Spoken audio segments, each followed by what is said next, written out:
আসসালামু আলাইকুম। প্রতিবাদ কণ্ঠ টেলিভিশনের পক্ষ থেকে সবাইকে স্বাগতম। আপনাদের সাথে আছি আমি মোসাম্মদ জান্নাতি আক্তার। অবৈধভাবে দিনাজপুরের বিরল সীমান্ত পার হওয়ার সময় 2 জনকে আটক করেছে বিজিবির সদস্যরা।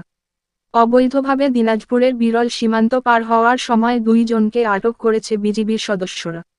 শুক্রবার 4 অক্টোবর ভোরে দিনাজপুরের বিরলের 6 নম্বর ভান্ডারা ইউনিয়নের নোনাগ্রাম এলাকায় 2 বাংলাদেশি নাগরিককে আটক করেছে বর্ডার গার্ডের 42 ব্যাটালিয়নের কিশোরীগঞ্জ বিওপির টহল দলের সদস্যরা।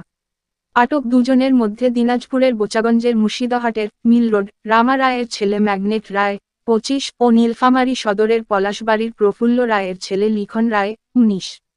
বর্ডার গার্ডের 42 ব্যাটালিয়নের অধিনায়ক লেফটেন্যান্ট কর্নেল আহসান উল ইসলাম জানান, শুক্রবার ভোর 5টার দিকে মেইন সীমান্ত পিলার 331 সাব পিলার 4S এর 500 গজ বাংলাদেশের অভ্যন্তরে কিছু বাংলাদেশি নাগরিক অবৈধভাবে সীমান্ত পারাপার করছিল।